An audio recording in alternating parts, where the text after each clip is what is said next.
Konnichiwa les amis, aujourd'hui 23e jour de l'aventure réveil à Tokyo. Je vous retrouve dans le quartier d'Asakusa et son fameux temple Sensoji. C'est un grand classique quand on fait du tourisme à Tokyo. Là c'est la foule bien sûr, c'est toujours la foule en journée. Si c'est votre premier voyage à Tokyo, je vous conseille de venir une fois en journée, profiter de l'ambiance, des boutiques, de la grande allée commerçante qui mène au Sensoji. Mais bien sûr, il y a beaucoup de monde. Et venez aussi faire un petit tour la nuit. La nuit autour du Sensoji, c'est vraiment très chouette, j'aime beaucoup. Et surtout, il y a beaucoup moins de monde la nuit. Donc faites-le de jour et de nuit si vous voulez. Pour terminer sur les 3 jours qu'on vient de passer avec Guigui dans la préfecture de Miyagi, franchement Guigui, merci encore, c'était 3 jours très intenses, mais vraiment on a vu beaucoup de choses. C'est vrai que la préfecture de Miyagi, c'est pas forcément la plus visitée, et il faut savoir que ça se trouve, cette préfecture se trouve juste au-dessus de la préfecture de Fukushima, et malheureusement c'est une préfecture qui a été très touchée par le tsunami, et je vous l'ai pas dit dans la vidéo d'hier ni avant-hier, mais la petite ville de Minami Sanriku, où on a logé dans l'hôtel l'ancienne école, c'est une ville qui a été quasiment entièrement dévastée. Et voilà, il faut pas hésiter à venir visiter cette région, il y a plein de choses à découvrir. Vous avez vu les onsen de malade, également la ville de Matsushima qui est très belle avec les îles au large. C'était une très belle escapade, donc n'hésitez pas à aller découvrir cette belle préfecture de Miyagi. Donc je vais me rapprocher du temple Sensoji, je vais aller prendre un gros bain de fou, je vais faire quelques images rapidement même si je connais déjà pas mal d'endroits. Et puis je vais remonter plutôt vers le nord du quartier d'Asakusa, essayer de s'enfoncer un petit peu dans les ruelles un peu plus tranquille. Voilà, c'est parti pour cette dernière journée ici à Tokyo.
Les amis, je vous retrouve dans un quartier, alors je suis plus vraiment dans le quartier d'Asakusa, mais pour situer, je suis au nord. J'étais venu il y a quelques années ici, il y avait une Shotengai qui a été démontée, vous voyez, il n'y a plus rien au-dessus de la tête. Shotengai, ce sont les artères commerçantes couvertes. Malheureusement, il y en a de moins en moins où elles sont démontées comme ici. La Shotengai s'appelait, le quartier s'appelle toujours, la rue s'appelle toujours Hiroa Kai, Shopping Street, Shotengai. On a l'impression d'être quelques années en arrière. C'est un quartier clairement plus populaire, avec voilà, quelques épiceries. Il y a malheureusement pas mal de magasins qui ont fermé, mais voilà, c'est un quartier qui a vraiment beaucoup de cachet, je trouve. J'avais beaucoup aimé quand j'étais venu là, je sais plus, il y a 2-3 ans. Les gens sont extrêmement chaleureux et les dernières images que je viens de vous faire, je me suis trouvé une cantine, c'était vraiment génial. Voilà, j'avais pas mangé, je commençais à avoir faim. Il y avait un petit comptoir sur l'extérieur avec des bento. Bento assez simple, karaage, tonkatsu, omelette. Et puis je vois à l'intérieur qu'il y a un espace pour manger avec plein de petits papis, ça boit un peu de saké, un peu de bière et puis ça chante. Je lui dis ouais, je peux manger à l'intérieur? Ouais, ouais. Donc toute petite cantine, très serrée, on mange les uns sur les autres. Il y avait déjà quasiment plus de place, tout le monde s'est serré. Hirashimasen, même les clients, Hirashimasen, bienvenue. Tu viens d'où? Assieds-toi. Ils m'ont tchatché, vraiment très sympa. Donc je me suis pris un bento, le bento.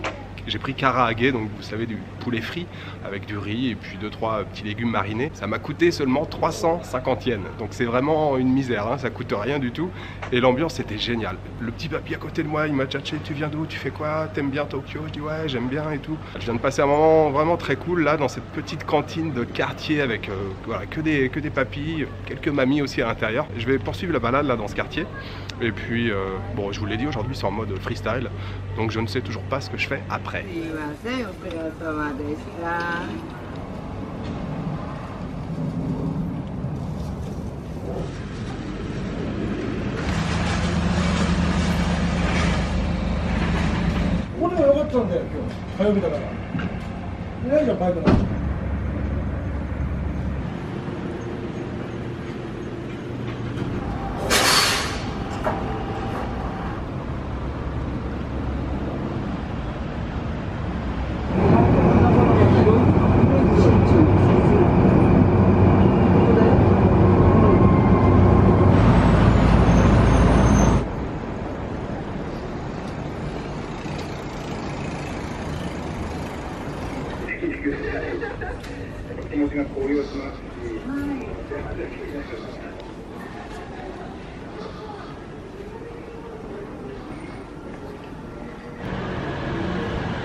Je vous retrouve dans un parc les amis, je suis dans le parc Ogunohara. On est plutôt au nord de Tokyo. C'est la première fois que je viens ici. Sur la carte il semble tout petit, mais une fois qu'on est arrivé sur place, le parc est finalement assez grand, hein. Tout est à l'échelle de Tokyo bien sûr. J'ai fait vraiment une très belle balade cet après-midi, depuis Asakusa jusqu'au nord, la Shotengai dont je vous ai parlé, enfin l'ancienne Shotengai. Voilà, plein de petits quartiers différents. Je vais retrouver Guigui normalement dans un petit moment. On va se retrouver dans un bar qui est tenu par un Français, Julien Tirode. Je pense que vous êtes nombreux à le connaître. Son bar s'appelle Bonjour Tokyo. Je crois que c'est dans le quartier de Komagome, je suis pas sûr. Bon, Guigui va me redonner quelques informations. On va probablement terminer la soirée là-bas. Je sais pas si on mange avant, si on mange après. Mais ça va être le programme pour cette fin de journée. Pour terminer sur Tokyo, je suis toujours, malgré mes plusieurs passages ici à Tokyo, je suis toujours fasciné par cette ville et la diversité des quartiers, la diversité des ambiances. Et c'est pour ça que cette ville, je crois que je pourrais venir jusqu'à la fin de ma vie pour l'explorer. Et j'en aurais jamais fait le tour tellement il y a d'endroits à découvrir ici.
Alors les amis, cette fin de vidéo, vous allez rien comprendre. D'ailleurs moi non plus je ne comprends rien, puisque je suis à Busan, ça y est, en Corée du Sud.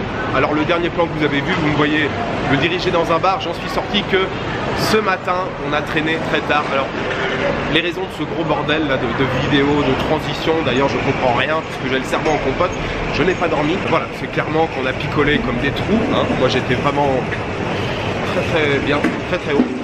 Et donc pas dormi, on est rentré très tard, ça a été super chaud au niveau du timing. J'ai pris le train, le Skyliner pour Narita.